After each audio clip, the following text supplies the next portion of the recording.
Bien, amigos, yo creo que el programa se torna muy importante por el tema que se va a tratar. Todos los días tratamos ese tema y quizás la población, aunque vive el día a día, no tiene una conciencia de lo que está ocurriendo en torno a los famosos residuos sólidos, que en el lenguaje sencillo se llama basura.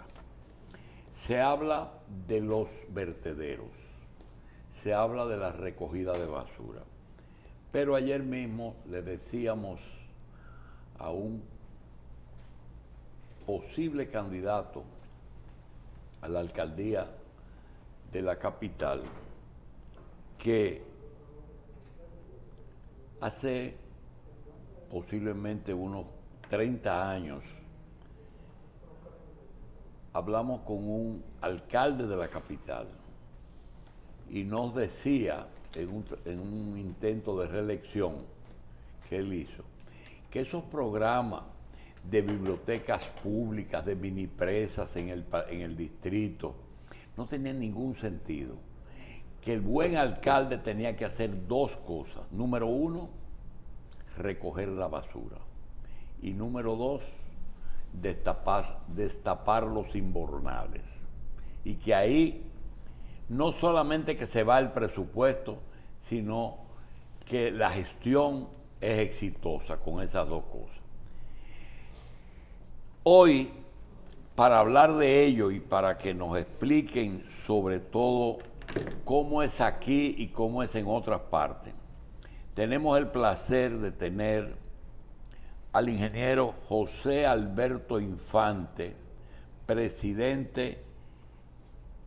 especialista en calidad de aguas y miembro de la directiva de la Asociación Dominicana de Ingeniería Sanitaria y Ambiental, AIDIS, y a la doctora Pilar Tello Espinoza, que es experta en ingeniería ambiental de residuos sólidos. Tenemos el placer de contar con la presencia del ingeniero Esteban Leigue Silva, que es el presidente de la Asociación Interamericana de Ingeniería Sanitaria y Ambiental, ABIS. Le damos la bienvenida a nuestros invitados y vamos a hablar en la medida que podamos alcanzar con el tiempo a todas estas cosas que tienen todos los componentes que puede tener un proyecto.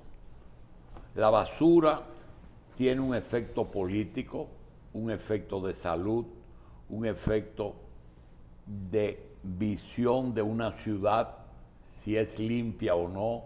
Durante mucho tiempo vivimos ese efecto. Una ciudad sucia. Hay ciudades que tú ves y son un ejemplo, otro lo contrario. Y también el problema de dónde depositar esos residuos. Ahora, para poder justificar el costo, se ha industrializado la basura, la clasificación, y se ha demostrado que se puede hacer negocios con ese elemento. Vamos a dejar que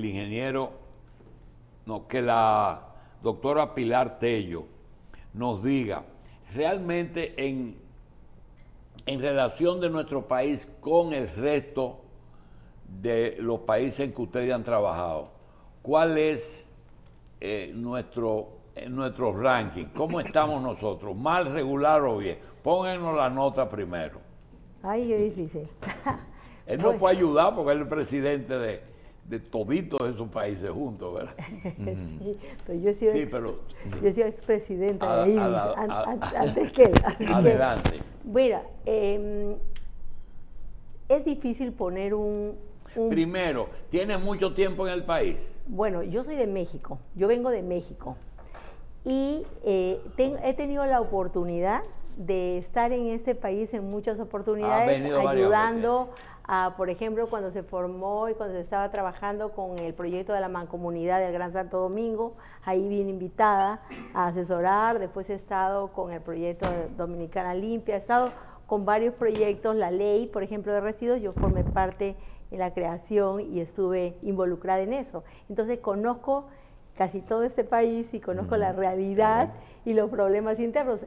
Y hay algo, antes de calificar, yo diría que hay algo muy importante que toda la persona que vive acá lo tiene que tener en cuenta, y es el hecho de que República Dominicana es un país eminentemente turístico, y el turismo y el manejo de los residuos tienen que ir de la mano.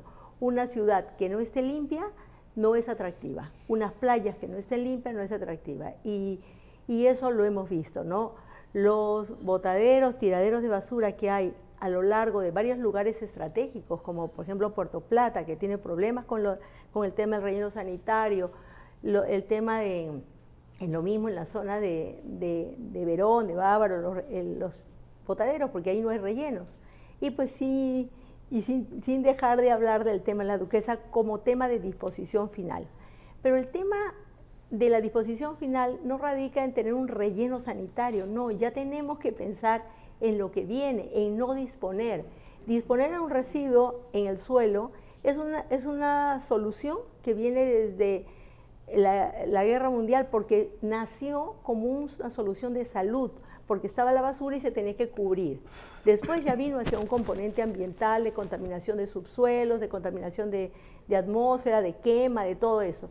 Sin embargo, la solución está en transformar el residuo y valorizarlo. Hay muchas formas, y eso, sobre todo en una isla, es lo importante, cambiar esa mentalidad, no apostar solamente a eso, sino a otro tipo de proyectos que ya están bastante controlados, y que esa es la tendencia a nivel no solo de América Latina, sino a nivel mundial. El equipo tiene muchas preguntas. Yo tengo una más, y es la recogida y el destino final. No es un trabajo de una persona ni de una institución. Háblennos de responsabilidades desde la misma ciudadanía, desde la casa hasta el destino final. Yo creo que es un trabajo conjunto. ¿Es así? Totalmente de acuerdo. Mire, esa es la pregunta más importante, y le voy a decir por qué.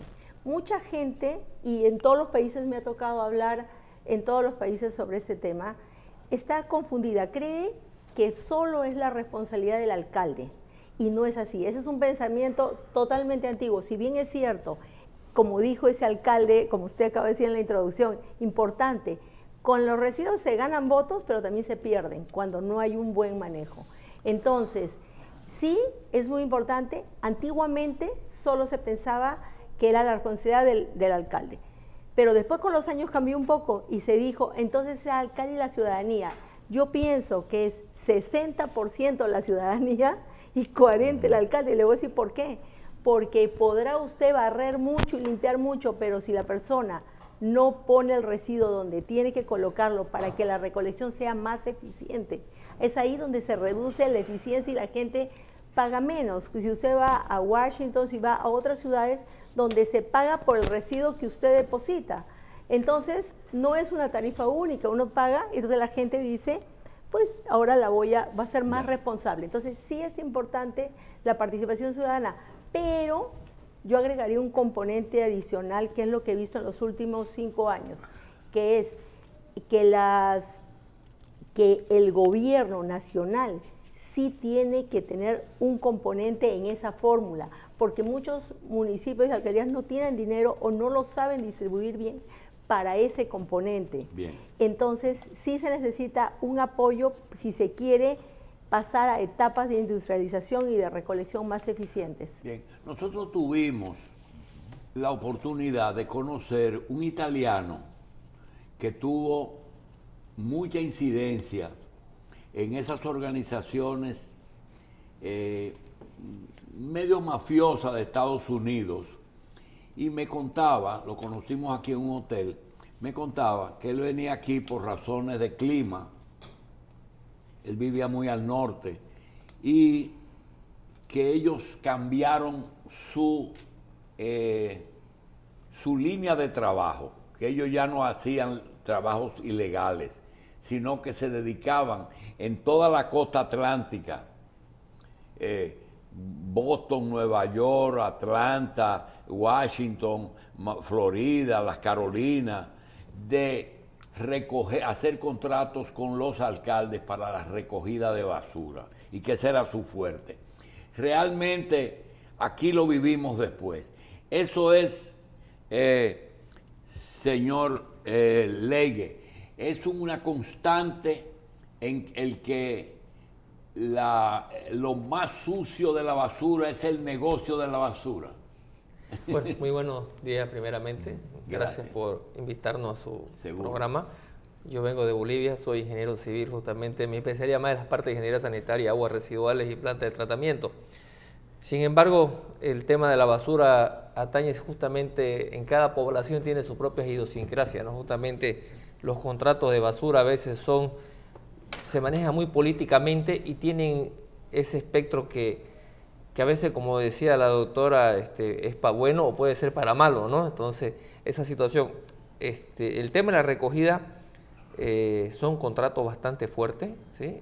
Principalmente puedo dar la idea que tengo en mi país. Yo soy de Santa Cruz, Bolivia. Entonces lo que se hace es, actualmente hay unas licitaciones que son bastante reñidas, peleadas, porque en la basura es un negocio, como lo decía ella, ¿no? La separación que viene a estar, y principalmente la separación que se hace a veces desde la misma casa, ¿no? La concientización que tiene la población para la recogida de basura.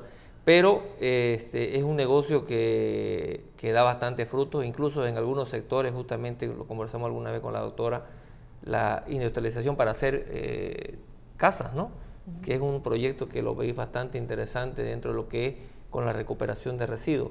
Entonces, me parece bastante bueno que la orientación que le vieron dar grupos que no hacían cosas legales o ilegales, entonces ahora estén trabajando en lo que es la recogida de basura, ¿no? Que es la distribución justamente, una idea, en Bolivia, en Santa Cruz, está el vertedero, y en el vertedero obviamente se esperan toda la basura para que sea distribuida, ¿no? Separada. Pero la gente no clasifica en la casa. No lo clasifican allá actualmente. En algunos municipios sí, de Bolivia, pero en Santa Cruz no. Pero ¿qué pasa? En el transcurso que va llegando de la recogida de basura del domicilio o de las casas, de los lugares, hasta que llega al vertedero, prácticamente ya no llega mucha la basura, porque en el camino los mismos camiones se la van comenzando a separar la basura por la gente que trabaja inmiscuida justamente en el mismo negocio de la basura, ¿no? Una experiencia que se puede llegar, ¿no? Usted que conoce la realidad regional en lo que tiene que ver con disposición de residuos sólidos, ¿qué país nos pudiera servir de referencia por el buen manejo de este tema? Yo diría México, tiene una muy buena escuela.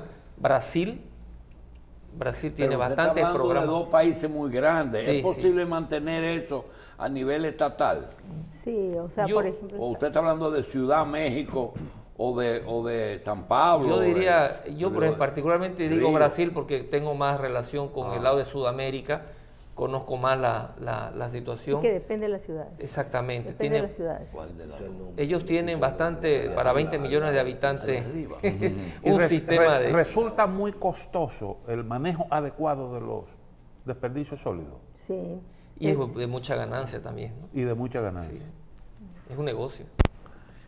Pero en República Dominicana todavía no tengo clara cuál es su valoración, que el doctor Jacín le pidió que no pusiera nota. ¿Cómo está la República Dominicana en eso? Realmente nosotros tenemos problemas serios o estamos en vía de solucionarlo. ¿Cómo usted califica la realidad nuestra? Un paso importante fue la ley de residuos, porque ella marca una condición. Lo que hay que hacer es la aplicación de esa ley para que pueda ser efectiva. Entonces, en ese caso, el que la gente se pare desde la casa, que fue uno de los puntos que dice la ley dominicana, es importantísimo. Tenemos todos que separar en el punto de origen, porque eso economiza a cualquier sistema, ya sea de iniciativa privada o no.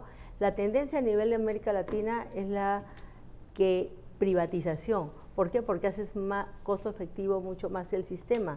Y de ahí ya puedes llevar, y el municipio se encarga de una supervisión efectiva amarrada con el cumplimiento de la ley, y que entonces el costo sea menor para la recolección. Sí, señor Leyes, en Bolivia, que quizás guarda muchas similitudes en cuanto a niveles de desarrollo con nosotros, entonces, ha costado mucho crear la conciencia en la gente de que de eso, de la clasificación de los desperdicios desde el punto de origen. Sí, ha sido un trabajo bastante... ¿Y cómo lo han logrado? Sí, ha sido un trabajo bastante duro, desde el hecho en que la persona, desde el niño, por ejemplo, un programa que se hizo fue que desde el niño les comienza a dar una bolsita para que el papá ponga en su vehículo la basura, ¿me entiendes? Entonces se le va creando la conciencia quizás desde el niño para que él vaya madurando, ¿no? Como decía la doctora, yo creo que primeramente la concientización de la población. En algunos municipios se hace la separación de la basura en casa, los orgánicos, vidrio, plástico justamente, para ir mejorando. Pero la necesidad de la gente pobre, a veces que la gente requiere recursos para moverse, el camión que va, como decía, en el trayecto al vertedero ya llega casi sin nada de la basura. ¿Por qué? Porque ellos van recuperando ciertas cosas para hacer los negocios, ¿no? El aluminio, la lata, el vidrio, el plástico, sí, lo van sacando ellos. Entonces, no es lo debido, porque la empresa que presta el servicio es la que debería aglutinarse, ¿no? Sí. Sin embargo, eso es lo que pasa en la realidad local, ¿no?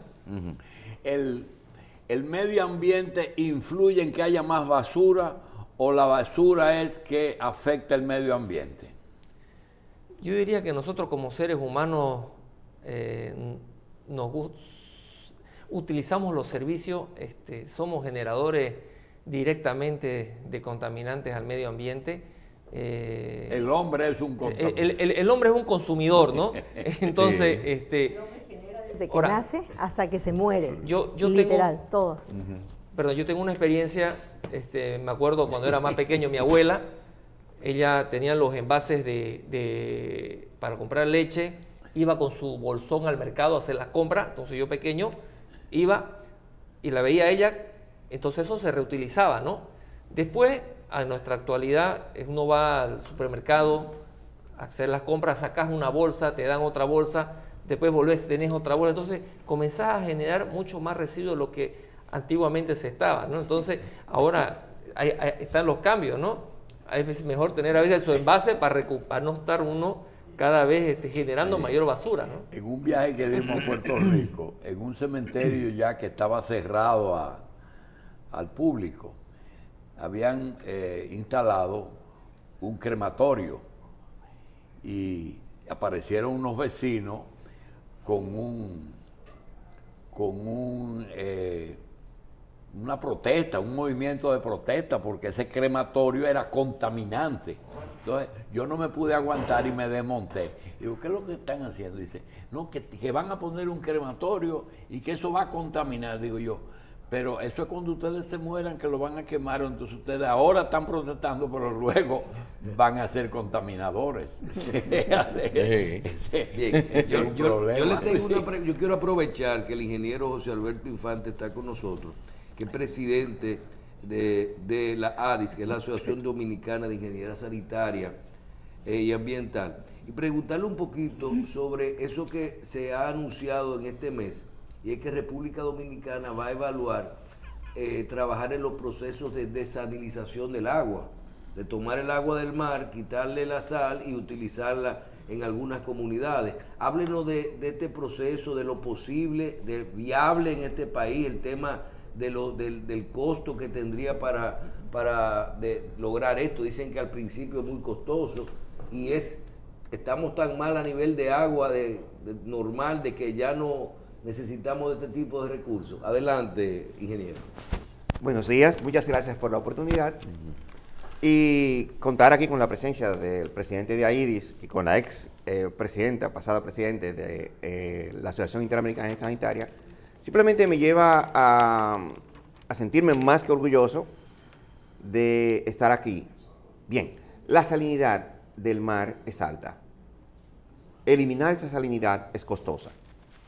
Las posibilidades de utilizar el agua de mar como fuente para agua potable de los pueblos en un país eminentemente isleño y que tiene costas por todas partes, bueno, pues es menos costosa que en otros países que son como Bolivia, que son rodeados de tierra y que les resulta bastante costoso por el transporte.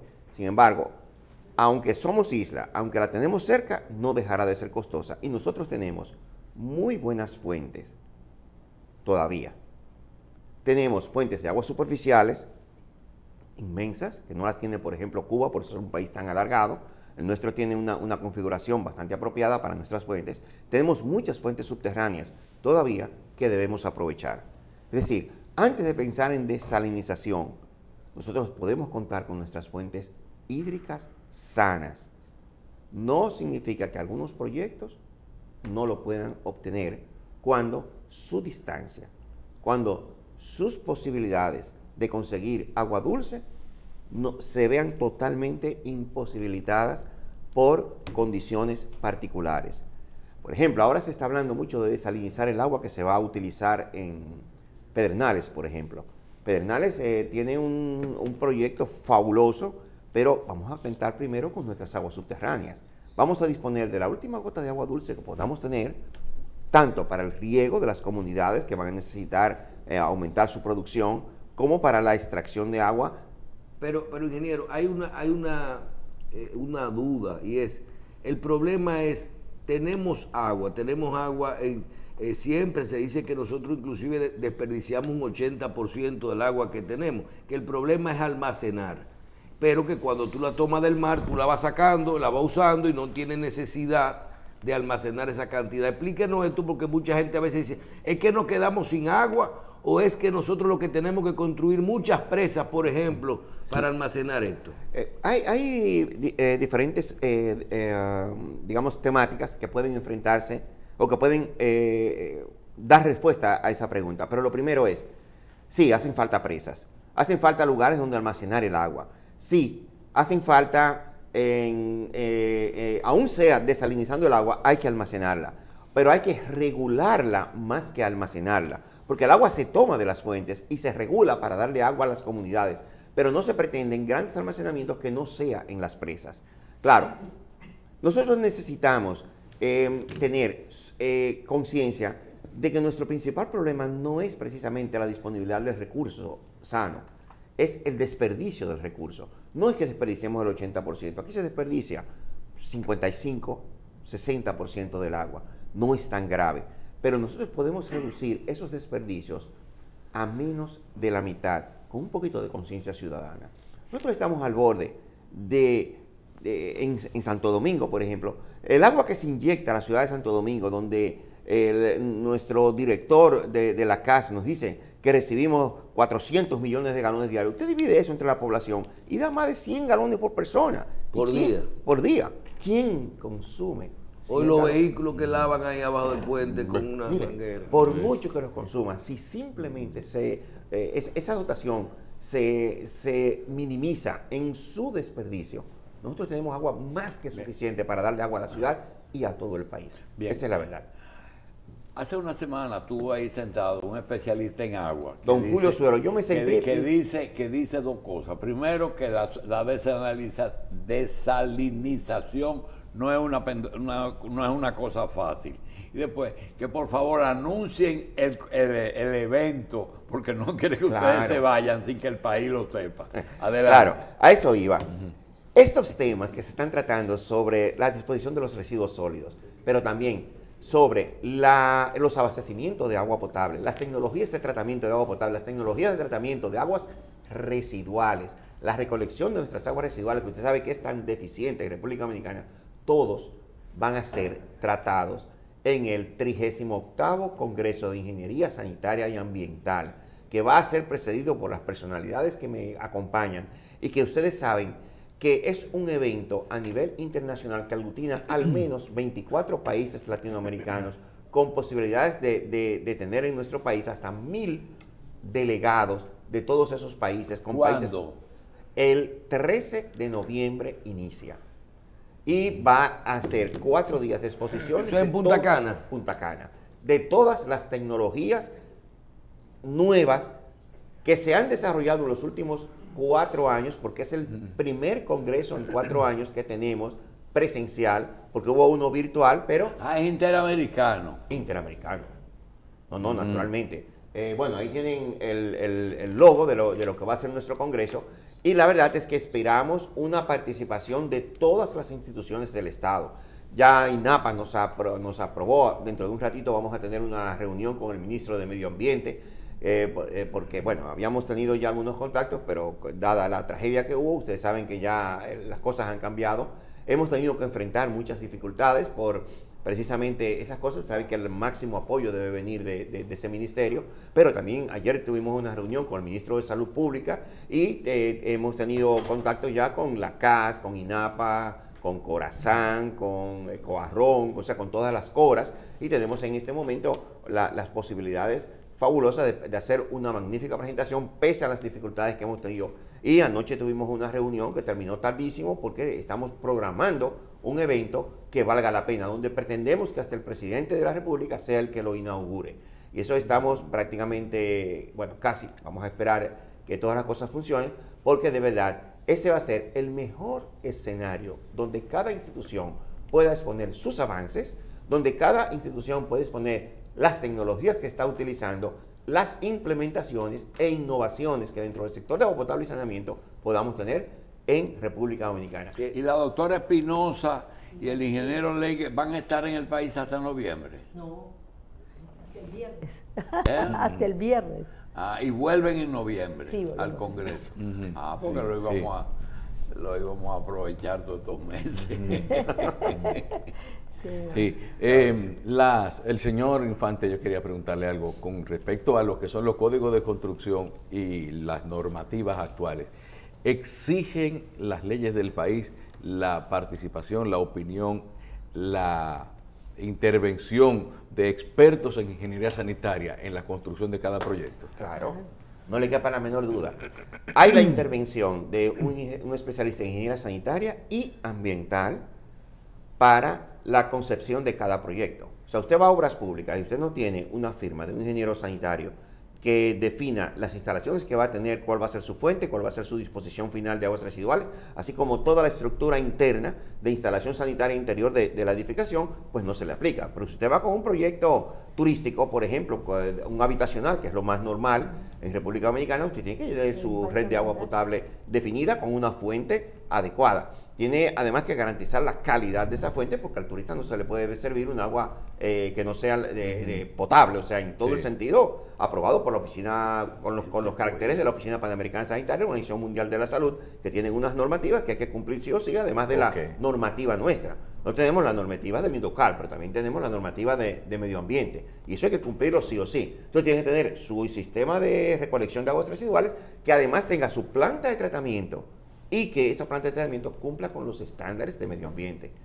Ahora, hay que ver que el Estado Dominicano como Estado, en la mayor parte de los lugares turísticos, no ofrece el servicio de recolección de aguas residuales, ni tampoco de abastecimiento de agua.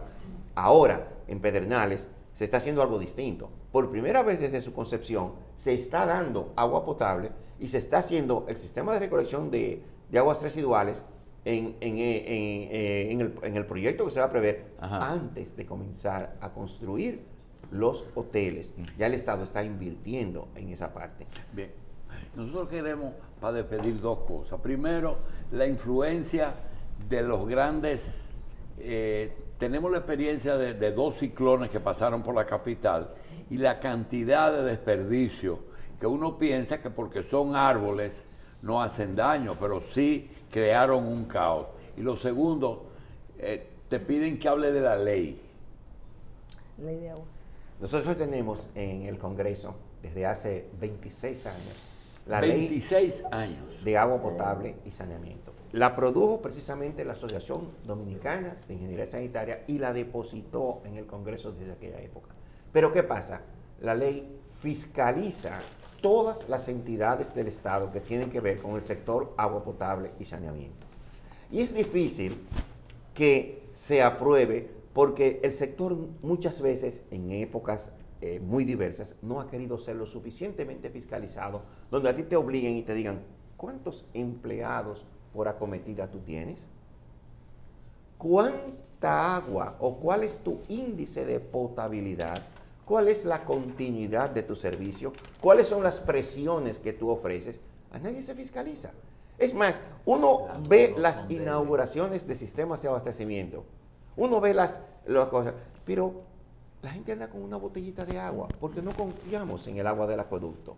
Cuando en República Dominicana nosotros vamos a tener la fiabilidad de tomar agua del sistema, y yo le voy a decir la verdad, en mi casa yo tomo agua del acueducto, yo no lo niego. O sea, claro, yo lo paso por un rayo UV porque yo tengo una cisterna y yo no sé si me va una cucaracha a la cisterna. Pero en mi casa yo tomo agua del sistema de abastecimiento de la casa y yo confío en ella y claro, yo sé de dónde viene, yo sé cuál es su procedencia y yo sé cómo. Pero la verdad es que muy difícilmente usted se va a Sabana Larga de San José de Ocoa y usted se bebe un vaso de agua y usted crea que va a poder tener agua potable. Porque es muy difícil la operación y el mantenimiento de los sistemas con el sistema que tenemos actualmente. Ahora, la ley prevé que todas esas entidades de alguna forma se alineen y den respuesta a una necesidad sentida de la población, que es recibir agua continua, agua con presiones suficientes y agua con calidad para usted consumirla directamente de la llave. Sé que esa es su especialidad y escuché una vez que creo que la ciudad de Cleveland o de Pittsburgh convierten aguas negras en agua potable. ¿Eso es cierto y es posible? Sí, actualmente hay lo que es la purificación, la reutilización del agua. Muchos hacen también esto en Monterrey, si no es muy lejos. Pero no es para consumo, es para los baños y para la agricultura. Claro, pero incluso ellos han llegado a tener la calidad del agua. Podría servir para consumo, no se utiliza, pero tiene el mismo estándar, han llegado al mismo estándar de calidad del agua, cumple con las características físico-químicas y bacteriológicas, similar a un agua potable. Sí, ¿y cuál es la definición de agua potable? Bueno, particularmente en mi país, H2O, puro. En mi país, por ejemplo, hay una norma de calidad del agua que es para consumo humano. Esa norma tiene que cumplir características físicas, químicas y bacteriológicas. Están los parámetros, se le sacan esos parámetros adecuados, cumple con esos parámetros y esa agua es la que es para consumo humano. Porque una cosa es consumo y otra cosa es, por ejemplo, yo veo que hay países que separan el agua de la agricultura, el agua que se utiliza, por ejemplo, para uno bañarse, que no es de consumo, sino es de uso humano, pero no. Y el agua, por ejemplo, que uno se puede tomar. Correcto. ¿Cuál es esa agua se puede transformar? Yo veo sitios que, por ejemplo, el agua que tú te lavas las manos, tú la puedes guardar en tu casa y echarla al inodoro, al baño. ¿De eso se trata? En algunos, por ejemplo, nosotros tenemos unas normas interesantes, más que todo para el área rural.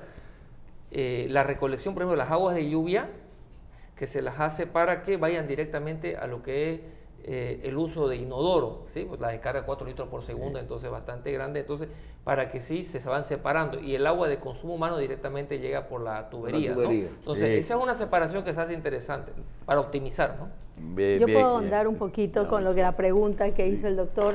Sí, hay ciudades en las cuales se está haciendo, por ejemplo, Houston ya está tratando el del agua residual al agua para consumo, porque en Singapur ya hay eso, o sea, ya hay agua que está llegando a eso. Es muy cara, a lo máximo hay investigaciones en San Pablo, yo estuve en esas investigaciones en las cuales sí se está logrando agua, o sea, la vimos del agua del drenaje y al final viene el agua para tomar, me tocó tomar esa agua, ¿no? Estaba presidenta de AIDIS. Sí hay, pero a nivel todavía experimental y no comercial, porque tiene que ir mucho también, si bien es cierto la calidad de esa agua tiene que ser buena para el consumo humano, solo hay una norma, entonces tiene que ser buena para consumirla, se tiene que ir y es más cara. El agua residual, de todo lo que usted habla, ya es un agua que se tiene, que es el agua gris. Por ejemplo, Nuevo León, no tenemos agua. Ustedes han escuchado las noticias, el estrés hídrico que hay en todo el norte de México, no tenemos agua. Y ahí nosotros sí tenemos desalinización en Baja California, pero otras zonas del país no tenemos agua, entonces usamos todo el agua, como dijo Esteban, todo el agua residual, nada se vierte al río. ¿Por qué? Porque ya se vende a las industrias como agua gris. A los dos, no sé cuál conoce más el tema. Cuando hay una especie de ansiedad que nos da con el problema del agua embotellada, existe una fórmula establecida por las autoridades sanitarias de cuál debe ser la fórmula, además de H2O, qué más debe de tener, si es agua estéril, si es H2O solo, realmente qué debe envasarse y qué debe aceptarse como bueno y potable. Como le indicaba anteriormente, nosotros en mi país, para que cumpla para consumo humano, hay la norma de calidad del agua que es para consumo humano. Dentro de la parte física está el color, el olor, el sabor justamente, sí. Están lo que son los minerales que puede tener en cierta cantidad. Por ejemplo, a veces que el agua tiene mucho magnesio y te tiñe la ropa, eso tenía una oportunidad, se oxida al estar en contacto con el oxígeno. Entonces, hay distintas variedades que suceden mayormente en el campo. Y el agua lugares que cae de lluvia, ¿se puede conseguir los minerales en la atmósfera? Habría que ver, porque a veces que son las lluvias ácidas, a veces que hay mucha contaminación en el lugar y esas pueden ser dañinas. Hay un proyecto que yo una vez lo vi bastante interesante en poblaciones rurales, por ejemplo. Las botellas estas que son transparentes, se las llena el agua y se las coloca a veces en los techos. Como hay bastante radiación solar acá en América, entonces eso después de unos 2 días de tener un día entero de tener radiación solar, esa agua puede ser consumible. Y el deshielo, eso que viene de los glaciales, ¿se puede hablar que eso es agua potable? Sí, incluso algunas veces la venden esa agua bastante alta, ¿no? En Japón con los glaciares a veces la envasan y es un agua con bastante costo, ¿no? Bien. Esa es una experiencia que ellos tienen en particular. Bien, ¿no? Bien, vamos a agradecer al ingeniero José Alberto Infante, presidente de la ADIS, a la doctora Pilar Tello Espinosa, experta en ingeniería ambiental y residuos sólidos, y a el ingeniero Esteban Lengue Silva, presidente de la Asociación Interamericana de Ingeniería Sanitaria y Ambiental, la ABIS. Gracias por estar con nosotros. Vamos a invitar de nuevo al Congreso que se realizará en Punta Cana, ADIS 2022. Creo que tenemos las imágenes todavía. Vamos a enseñarlas. Ahí está, ADIS 2022, desafíos de la gestión sanitaria y ambiental, post pandemia, cambio climático. Ahí está, del 13 al 17 de noviembre en Punta Cana. Están todos los sectores invitados y ojalá se animen a participar de esta experiencia. Gracias por estar con nosotros. Muchas gracias.